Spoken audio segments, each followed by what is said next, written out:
You are live. That's what it says. I'm going live now. I had a guest all ready to go, and we were going to talk at 4 o'clock, but he was having some trouble getting on because his browser does not interact with StreamYard, which is the service that I use. So I'm just going to spend some time with you right now. And if he's able to get on, I'll put him on. Very interesting guy. And we'll chat with him. But if not, I'll just do a little talk with you right now, solo, because, hey, I can wing it. I'm a broadcaster, everybody. And then we'll get to my guest later. By the way, my guest is a guy that I just contacted off of YouTube. He had one YouTube video up there, and he left a comment on one of the videos that I did. And he mentioned in his comment, I'm suing the state of Massachusetts. And so I said, this guy's interesting. I like anybody who sues a state, because I'm constantly saying during this whole COVID thing, I hope there are lawsuits. I hope people are suing. I hope restaurants are suing. If I owned a restaurant, I would sue. I mean, if I owned a business that was shut down, I would sue. If I was shut down by these bureaucrats, I would sue them for sure. So I'm hoping that there are a lot of lawsuits in process. I hope there are shutdown lawsuits. I hope there are mask lawsuits. I hope that there's pushback all across the board. And I'm talking about federal lawsuits. I'm talking about, suing on constitutional grounds. I'm talking about everything. I mean, I just hope that they clog the courts with lawsuits.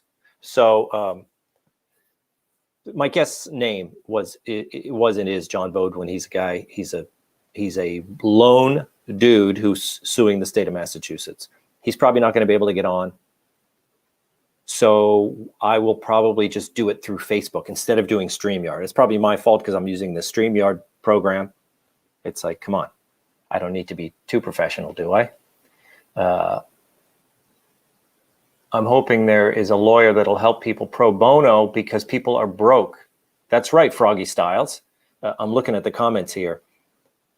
This is the reason why I wanted to have the guy on, because if he's out, doing his own thing, or he has some kind of Matlock country lawyer, maybe he could, we could get his story out there, and then he could get some big law firm behind him. But that's why I wanted to talk to him.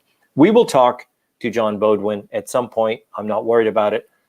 But what do I want to talk about today? This is interesting. I'm going to share my screen here because I shared something on my social media posts, the Christmas Day uprising. I shared it on Twitter. I shared it on Facebook. And all I said was, this looks interesting. And I got some interesting comments. Raymond Arroyo just posted it. He said, hey, this just came into my inbox. This is interesting. What do you guys think of this? So let's take a look at his Twitter feed, if I can show you here. Let's look at that. Yeah, Raymond Arroyo's. I don't need the sound, so there we go. Okay. So Raymond Arroyo, this just landed in my inbox, he says. I'm just looking at it, making sure I got it here. Apparently, a group of individuals want to see churches filled this Christmas despite the restrictions of local leaders. Thoughts? And then he puts the website, christmasdayuprising.org, hashtag Christmas Day Uprising. Okay, Raymond Arroyo's got working the hashtags. So it's got 23 retweets. That's good. 119 likes, 8 other quote retweets. So I just want to go through the comments here because I think it's very interesting, the people's reaction to this, because obviously I don't want to just read the ones that just say, hooray, Raymond, that's great, because people who agree with you, I like them. I want everyone to agree with me, but they're less boring than the people who disagree with you. So let's take a look here. Kevin Jones here says, Catholics need to commit to appropriate CDC measures and support for So this guy obviously doesn't like the idea. The website is Christmas Day Uprising. And you can see down below here, the one-line description. The Christmas Day Uprising campaign is calling on all Christians to fill our churches once again on Christmas Day. Our simple protest mirrors the classic civil disobedience of the past. It's basically saying enough with these there's tape all over the church aisles, but our airplanes are filled. I don't know if you've taken a flight. I've taken about 5 flights since the shutdowns, and everyone's packed into a tiny airplane. And they're much smaller than churches. There's much less air in the airplane. And I know they say, oh, we have HEPA filters. You know that nonsense doesn't work. You're all packed in an airplane. Most churches are the size of an airplane hangar, and they're limited to 1/4. I think it is an embarrassment that the Archdiocese, I mean, this is a Catholic project here, this thing, but we're saying Christians here because we want everyone to get involved in this.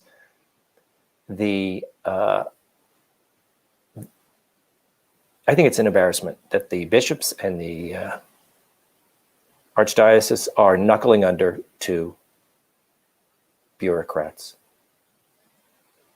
Yesterday in the Wall Street Journal, opinion pages, Matthew Hennessy wrote an opinion. He called the bureaucrats, he said that the bishops were knuckling under, they were kneeling before junior varsity Caesars. That is good. That is good. I wish I put that on this website. Oh, not that I'm not admitting that I have anything to do with this website. I'm saying the guys who created this website, they should have put that on there. All right, here we go. Let's look at the comments. Kevin Jones, Catholics need to commit to appropriate CDC measures and support this for overburdened medical personnel. I mean, that is a canard there with the support for overburdened medical personnel. I mean, that has nothing to do with anything. The whole point of this thing is that we are saying the so-called CDC measures aren't even CDC measures. These are state measures. The states make these rules about capacity. And so they arbitrarily say restaurants at 30% capacity, churches at 25% capacity, airlines can be full. And so the whole point of this thing is saying it is a church at 50%, 60%, 75%, or 100% filled pews is safer than an airplane.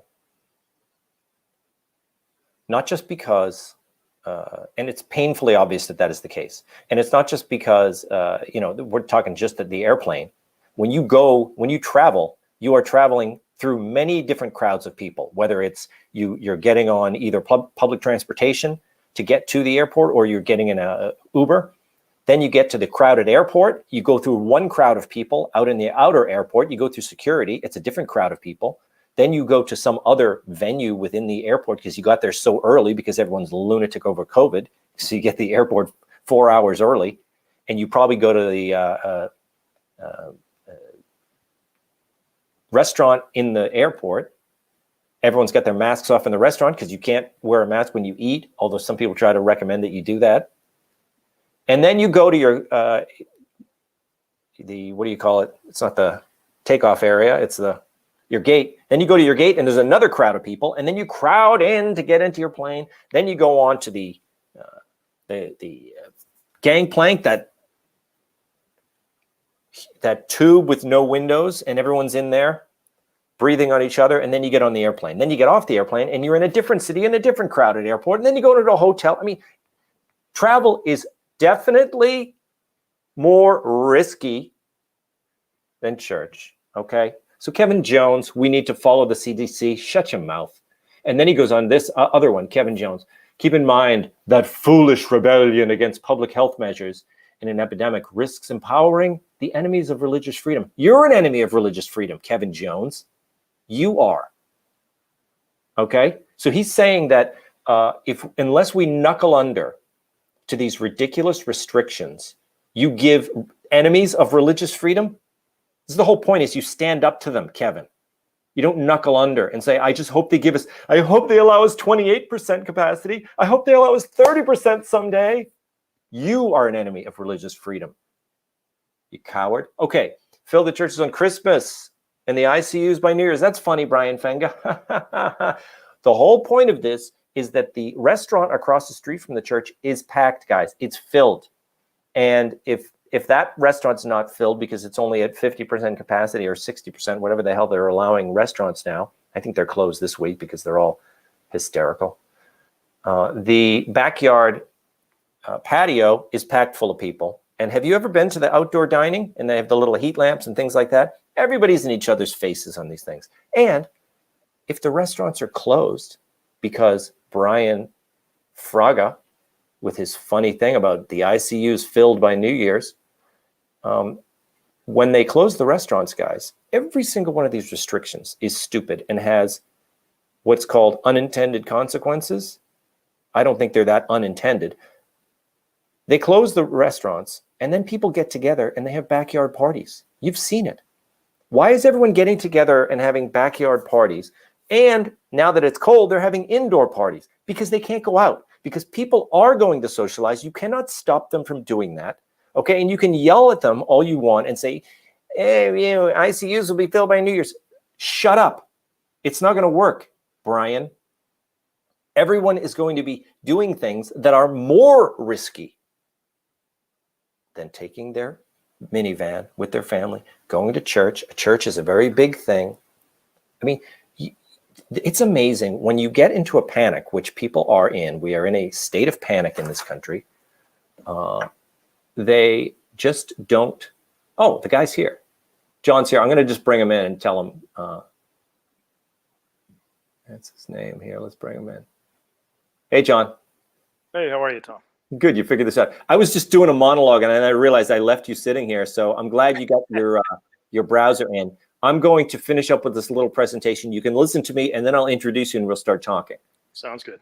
All right. This is good, man. So we are back to Raymond Arroyo's tweet about filling our churches and all of the nonsense that people are saying. If the person is compromised, they should stay home. That's right, Sylvia. I agree with you. This is the whole idea, is that if instead of knuckling under to these restrictions and having 25% capacity in a church, your local bishop should say, let's have a mass on TV for the compromised people. They can stay home and watch it on, and they've encouraged people. Anybody who is immunocompromised or they are in an age group that they're so old that they have a COVID risk, because that's the people who have COVID risk, is the oldest among us. They could stay home and they can watch the mass on TV, or they could have one mass and they could say, oh, this is the fragile mass, and so our most fragile citizens can come to that. And then they can say, look, the 11 o'clock mass is a family mass, and we're going to pack the I keep saying aisles. We're going to pack the pews. Okay, here we go. What does Dave say? It would never happen, but I'd like to see separate masses for those more vulnerable. Hey, thanks, Dave. You get my idea. Really good idea, says Lisa. Good, but I don't care about people who agree with me, even though I love you, Lisa. I care about the dummies who disagree with me, because that's what makes broadcasting interesting. Why would anyone support something so dangerous, says Father Tom Washburn. Here we go. These are the priests we have to deal with. And look, Father Washburn, he's got a mask on in his picture. If someone's got a mask on in their picture, it's like, I don't even want to, I'm not going to talk to you. If you went and took a picture with your mask on, it says you are fully in the cult. So potentially deadly. Follow the CD, follow your bishop's guidelines. We can all go to mass on Christmas safely, but not by storming churches. I like how the way you said storming churches, Father. We didn't say storming churches. We said we're going to exceed the dumb 25% capacity. But if you want to knuckle under in your parish, be my guest. Okay, these things go on and on. I'm just surprised. There are so many people that are members of the cult. I would hope that church-going people, we've got a cult of our own. We don't need an extra one, right, guys? Okay, let's stop sharing the screen.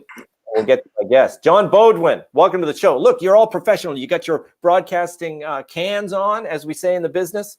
Welcome. Thank you very much. They're actually my son's video game Xbox headphones. Oh, it's great, man. You look like, a pilot. You're ready to fly. So you're a fellow dude from Massachusetts. I was interested in your story because, oddly enough, this is the way we do things in the Tom Shillue universe. You left a comment on a little watched video that I had left on YouTube. And I said, what?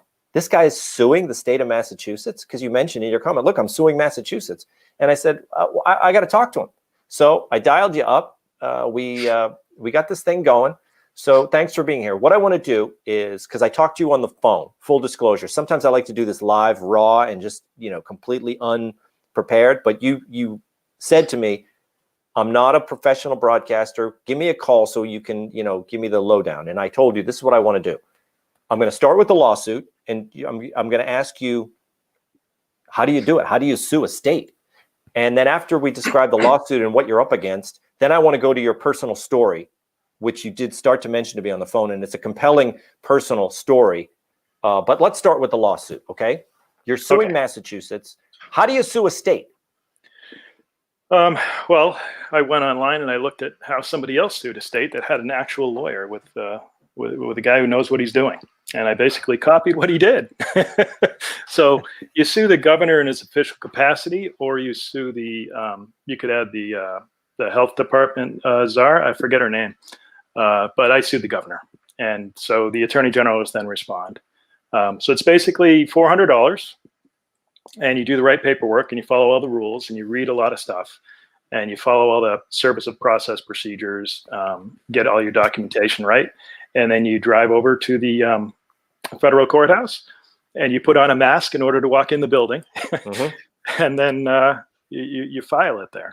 So to be clear, your suit is about masks. Specifically, you are suing because most of these states, when they passed these mask ordinances, they said everyone has to wear a mask indoors. And then they said, oh, they have to wear it outdoors too. And then you have to wear it in your house and in your car and all this stuff. So they, at the very beginning, they said, but for those who are unable to wear a mask because of medical reasons, they have an out. But it never seemed, that out never came to fruition because it was never really defined what these conditions were. And, it doesn't matter who you are. People are going to yell at you when you walk into Walmart without a mask on. So it's de facto, everyone has to wear a mask. You said, gosh darn it, I have an exemption and I'm going to push for that exemption. What's your exemption? Well, so what you said is correct. If you have a medical condition, all you have to do is say, this is the old order, COVID Order 31 in Massachusetts. All you have to do is say medical condition. Not only that, but the other person is not allowed to ask you what that condition is. They are supposed to just accept it at face value. The problem is that private businesses can make their own rules. So you can walk around in public without a mask. So my exemption came about as a result of my lawsuit. So when I sued them, one of the injuries, in fact, was an affront to my freedom of speech. But the way I characterized freedom of speech is it's a bidirectional. I'm an engineer, right? So it's duplex. It's not a simplex function is duplex. Or it's not a half duplex. It's duplex, meaning I receive communication as well as I give communication. You can hear me. That's freedom of speech. You have the freedom to hear my speech. It's not just that I have the freedom to speak freely. So I have the freedom to receive speech. So I sued on the basis that being half deaf or deaf in one ear, I usually have to see people's mouths. I have to see. I got to start looking at the camera. I'm not used to this. So I have to see people's mouths when they speak. It really helps me a lot in hearing. With masks on, I can't see their mouths, and I keep saying, "What? Pardon me? Pardon me? Excuse me?" Yeah. And I have to ask them 5 times. So my, it's not unique, but in my lawsuit, it's unique in that I'm complaining, or I filled out the complaint that I'm harmed and injured in my freedom of speech, and that I can't receive speech communications from others because they are ordered to wear masks. Right. So you actually are, because you're both masked, you have problems, you're muffled, they're muffled. And then as I spoke with a guy named Mark Changizi last week, and we talked about all the different harms that come from masks and dangers, including falls, slips and falls, because the masks cover your field of vision as well as your mouth. People don't realize how much peripheral vision is blocked by a mask. And also the idea that I didn't even know what this was called, but it's that phenomenon of people leaning in whether they're at Home Depot or whether they're at the deli counter, when you're both masked up, people say, I need a pound of boar's head ham. And then they say, what? And they lean in. Now I imagine you with the ear, it's like Jimmy Stewart in It's a Wonderful Life. He leans in, it's my bad ear. Right? Come on, Mr. Gower, that's my bad ear. So you want to lean in, and that's essentially, if we're talking about COVID germs, you're putting yourself in danger because of the mask. If there was a danger, yeah. If you want to talk about particulates per million in a given volume of air and how it moves, that's another conversation. But so I went to order a pizza, and I told him what I wanted. And he asked me a question. I forget what it was, but anyway, I said, "Pardon me, pardon me, pardon me." The fourth time, he takes his hand, takes his mask off, tells me, puts it back. Then he gets the pizza with the same hands. Yeah. Okay. Hands to face contact is the #1 transmission vector that nobody talks about.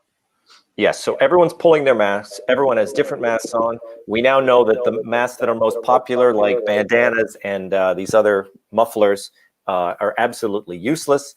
They're all useless. Not that they're exactly. I mean, that's the thing, is that in the end, as I said when I called you on the phone, I hope you win your lawsuit, but it is a very narrow one. Your lawsuit would help people who are impaired, because if you, I assume if you win it, your exemption goes through. And oh no, hold on. Yeah. I'm sorry to interrupt, but my exemption is already in that. See, it's already so he rescinded COVID Order 31, and he put in COVID Order 55 in specific response to my lawsuit in order to try to remove my standing, in order to try to remove my injury in fact. When I lose my standing, then they don't have to try the case. They try to get it dismissed on a motion to dismiss based on 12b-6, which is failure to state a claim, lack of standing. Because so 55 says it has a hearing impaired clause in it. Yes. So why isn't he going to dismiss it? I would think the judge is going to say, "Oh, it doesn't apply to you. Dismissed." How do you get him to not dismiss? How do I? They have to respond by December 21st. Depending on what they write in their new dismissal, because I had to amend my complaint to reflect the new COVID Order 55. So they allowed me to amend, the court allowed me to amend the complaint.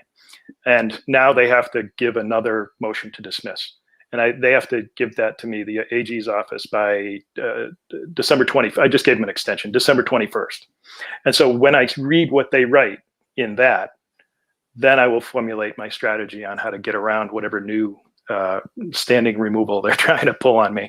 But I already have an idea of agency law and notification in terms of if somebody's across the street and says, "Hey, John, watch out for the bus," and I'm looking at him, I can't tell what he's saying because I can't see his mouth. I stepped in front of the bus. I don't have time to give notification to everybody that I'm going to meet. "Hey, I'm deaf in one ear. You don't have to wear your mask so that I can hear you, so that we can converse, so that my freedom of speech won't be abridged." So they think they're getting around it, but I believe I still have a strong case with regard to notification not being given in every given conversation all through the day of people I meet. Yeah. Make sense? It makes perfect sense. And so I would love to see this. Do you know of how many people are suing around the country? Because like I said, I see you on YouTube and you're like, "I'm suing Massachusetts." And I say to myself, I hope everyone is suing everyone. And I don't know how many lawsuits are out there. Well, I only know, I knew somebody that was clerking. I don't want to say people, but they said that there were over 1,000 lawsuits back in June that they were dealing with. And that was just one circuit court. There's all over the country, there are thousands and thousands of federal court lawsuits. I sued in federal court to get around Massachusetts, because if I sue in a Massachusetts court, it's Massachusetts. If you grew up here, you know what I mean. It wouldn't go anywhere. I would have to go up to the Supreme Judicial Court of Massachusetts and then hope that the Supreme Court would take it after that. But once you're in the federal court system, you have a different chance, different odds, different judges that I personally think, I don't know, I like it better. I don't want to say anything bad. I'm looking at the comments here on Facebook. Ted Cassiotis says, he's leaving a comment, and I say, I feel like I've seen this comment before. He says, "There's no reason to be walking around with a mask. When you're in the middle of an outbreak, wearing a mask can make people feel a little bit better. It might even block a droplet, but it's not providing the perfect protection that people think it is. And then there's unintended consequences, people fiddling with the mask, and they keep touching their face." That's Dr. Fauci who said that. We have all heard that quote from March 8th.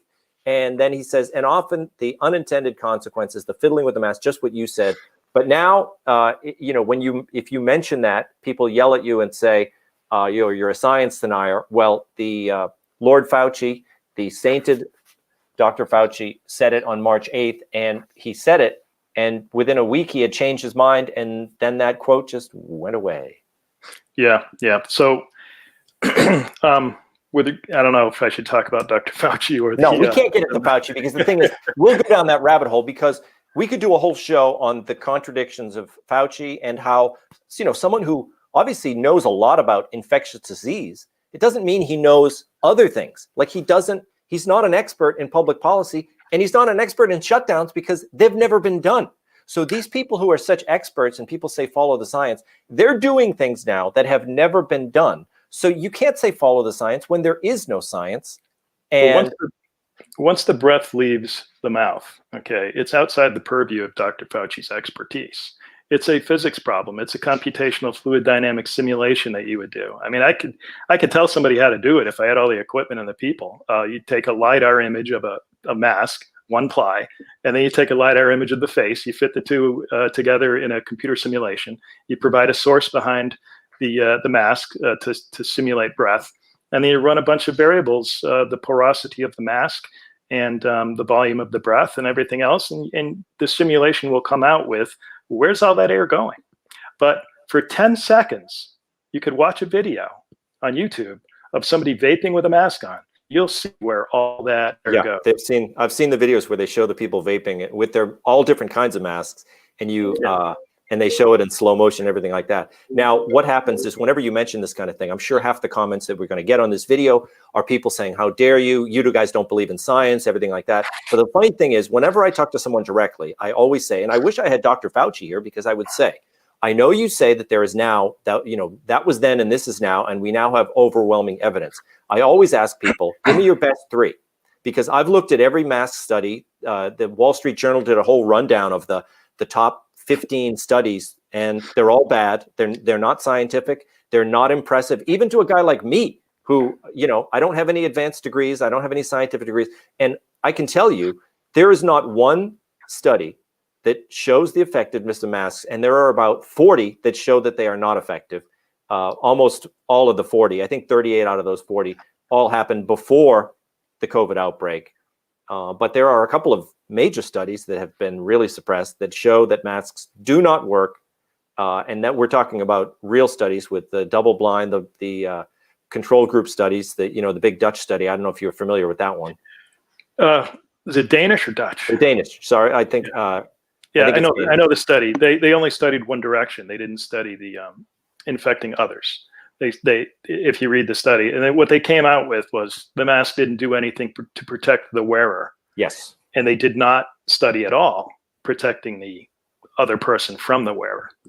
Yes, that's true. So that made me think, when I finished the study, I read it and I said, and then they mentioned, well, we didn't go the other direction. I said, oh, well, that's great, because I don't have COVID. So since I don't have COVID, I'm good. The whole thing is crazy. I mean, you've got people studying it from all these medical perspectives, biology, virologists, epidemiologists, and they don't know what they're doing. It is a fluid dynamics study. You need a physicist, and it's not that hard. I was in semiconductors for over 30 years. I've talked to guys who've done research in semiconductor design. Everything is down at the nanometer level. They're looking at angstroms. I mean, it's very impressive what they've done.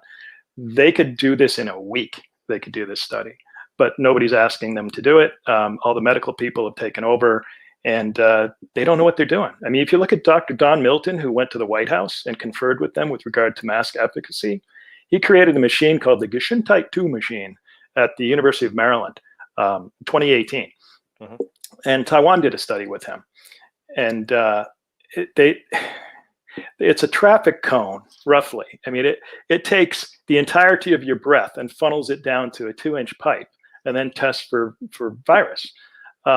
So at the end of his study, he concluded that it doesn't necessarily meet real world conditions. I'm like, yeah, no kidding. You don't walk up to somebody 18 inches away from them, funnel the entirety of your breath into their mouth for 30 minutes.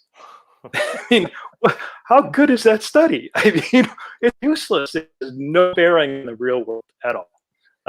But you're right. There are no studies. I've read almost all of them.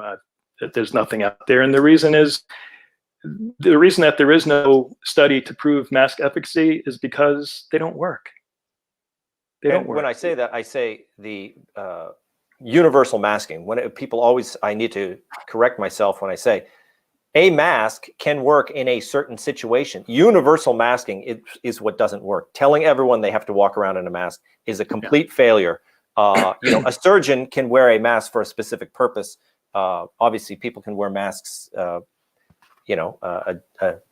Divers have to wear masks. Masks work in certain environments. Universal masking is the major failure. So the where's the lawsuit? What's going to happen with it?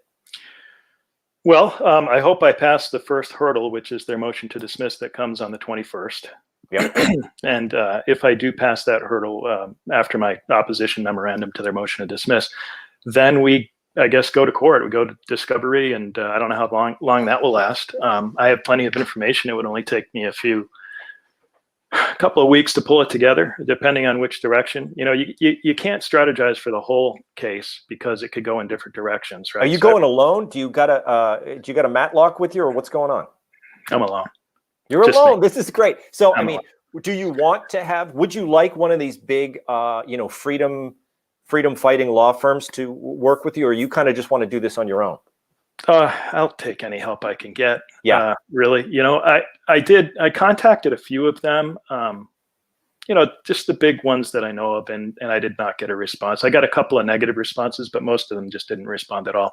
I think everybody's busy doing their own thing. And I'm sure everyone is. It definitely got a full docket, and the lawyers definitely do. I mean, come on. COVID has been a boon for lawyers. Every company's got their law firm making all the restrictions, and then then you got the consulting firms coming in with because everyone's afraid, so it's kind of risk management, and that's why all these ridiculous rules come in, because they say, I know there's no proof, but there's no not proof, so let's just be safe and do it this way. So who's making money? The plexiglass sellers are making a lot of money. How about because the mask's obviously ridiculous, but then they have the shields, and now they have like a plexiglass mask, so you can wear your own little petri dish. So do you want to do the personal story? I didn't mean to say that we're definitely going to talk about that, but you hit me with your personal tale, and I thought it was compelling. So I mean, we can do that if you want. Yeah. Okay. So let's do it, John. Tell me, 3 years ago, what happened? So I mean, I raised 3 boys of my own, and see if I get through this. My son turned 20 a couple of years ago, 2.5, almost 2.5 years ago. He bought a motorcycle, and that didn't go well. So he crashed and died, and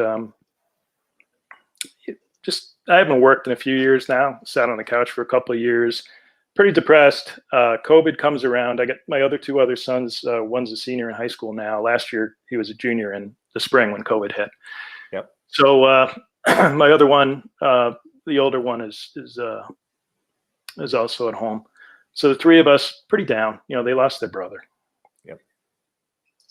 So COVID hits, and my son, the middle one, starts saying all these conspiracy theories he's seeing on the web. And like, Charlie, knock it off. This is real. You got to take this serious, and this is serious. And I start looking at more stuff. And then I get upset, and I'm like, I got to prove this kid wrong. I got to show him that it's important. We got to stay healthy. You got to take care of people, society. This is a big thing. And the more I looked into it and dug into it, I looked at the State Department of Health from Massachusetts. I did the best at the time. The best data was coming out of New York City Public Health Department, because they had the biggest outbreak, the largest population. And if you looked at any demographic data with regard to COVID and cross-correlate various all the variables, whether it's race, age, everything, underlying conditions. New York City at the time in April was the best source of data. So I got their public health data, and you can download the raw data. So I downloaded it into a spreadsheet. I do some math operations on it, and everything I did proved my son right. It didn't prove him wrong.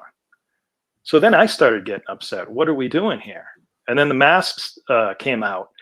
And being an engineer, I'm an electrical engineer, not a mechanical, but I know engineering, I know physics, and I know it's wrong. And so I started writing papers. I wrote maybe 11. I think I posted 6 or 7, and I wanted to create a website. And then I sued the governor. And so I wanted to create a website to put my lawsuit and my papers on. So I wanted to be about bringing truth and light to the situation. So I looked up, I know a little Latin, taking Spanish and then being Catholic and all. Yeah. So I looked up Veritas Lux, that website was taken. Verilux, all taken. So Verilux, isn't that contact lenses or something? I don't know, maybe. But yeah, Verilux. I feel like I've heard of it. Yeah, well, it means truth and light. So, so I Googled truth, light, and it came up. Google showed me the way, the truth, and the life. And I'm not that. I say I'm Catholic, but I don't even go to church, and I do believe in God now. I'll tell you. You'll find out why in a minute. So Google came back with way, truth, and life. So I'm like, oh, okay. Well, the way you do something is via. So, and then truth and I know life is vita in Spanish. It's vita in Latin. So I looked up via veritas vita. That was taken. Via verum vita. That's singular truth. Verum. And then via vera vita, my last choice. There it was. I got it. That's my website. Via Vera Vitam. There it Via is. Vera Vita. Via There you Vera, go. Via Oh, you Vera got it. Vita. Yeah, you got it. Good job. So it's the way, and then that's plural for truth in the middle because that's all I could get, and then life. So there I go. I got a website. My son's friends from high school were going to come over for the second anniversary of his death, and one of them is pretty religious. And I told him my website. I texted it to him. And then, so he texted me back something, and I thought, I'm pretty embarrassed. I don't know where that's from. Via Vera Vita. My son John was born on the 14th day of June, so the 14th day of the 6th month. And I was at a red light, and it was bugging me. And so real quickly I picked up my phone and I Googled Bible, way, truth, life. It's John chapter 14, verse 6. John chapter 14, verse 6. Your son John, birthday 6/14. Yeah. And so I started crying in the car. And I put down the phone because the light turned green. And the radio came back into my consciousness. I wasn't really paying attention, as if the name, chapter, and verse weren't enough for a website that wasn't even my first choice, that I was steered to by fate. The first words I heard on the radio were "Sweet Child of Mine." Axl Rose. I mean, I don't even know what to tell anybody, but I knew at that moment something had happened, and I had to pursue this. And then I started thinking about all the kids, and kids, not just kids, everybody, okay? Accidents happen all the time throughout the country.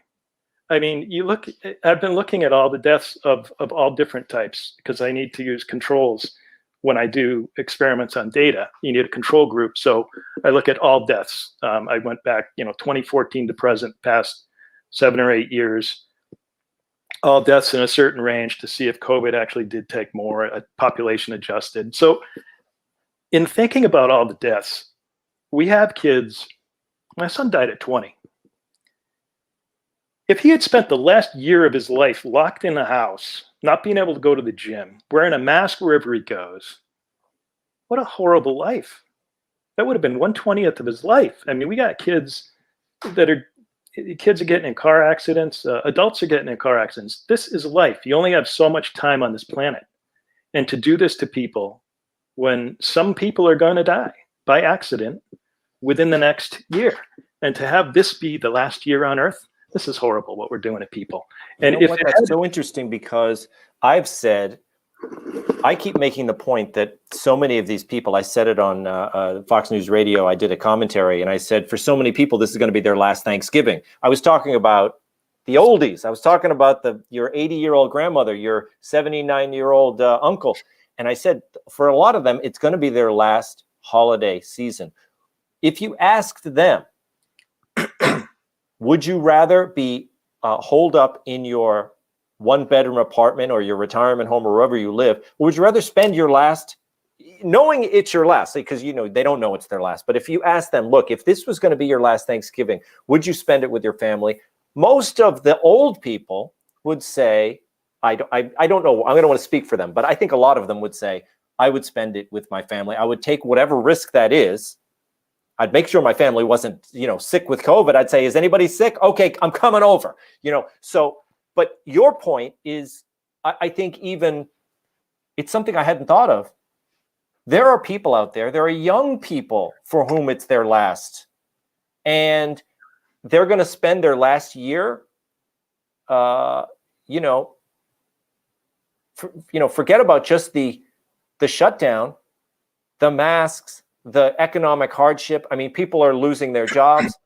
So, and then you have all the young people for whom it's not their last year, but it is their year. I want you to think back, John, to your... my son's senior year is right now. He's in his senior year of high school. Think of your senior year. Think of the prom. Think of the high school show. Think of all these things. It was such a rich time in my life. We're not taking a year out of their life. We're taking away senior year. That's like that counts for more than a series of months. That is your heyday. We're taking the heyday away. Yep. And it kills me when I walk the dog at the school, and I see these kids on the soccer field, 8, 9, 10 years old. They all have masks on. We're teaching the kids to be afraid of what they cannot see, that they cannot touch, and what cannot hurt them. Because 10,000 plus deaths in Massachusetts. Do you know how many died that are under 25? 0. Not one single death under 25 in Massachusetts, over 10,000 deaths. I think it's over 11,000 now. Only 63 people. Now, my data is probably a week or two. It's been a while since I looked at it. A while is 2 weeks for me. 63 people under the age of 45 out of over 10,000 people. I mean, it's just not what they say it is. And as far as old people dying, the reason old people die is because they have a higher probability of having underlying conditions. It's not that they're old. An older person over 80 years old without health conditions has less of a chance than somebody 45 or even 35 with diabetes. Yeah, diabetes, it's a big one. I've cross-tabulated the data to obesity in various countries. I've looked at temperature variations, high and low. I've tracked the entire year-long temperature versus COVID daily deaths, and time shifted by 14 days because it takes a while to get it and then die.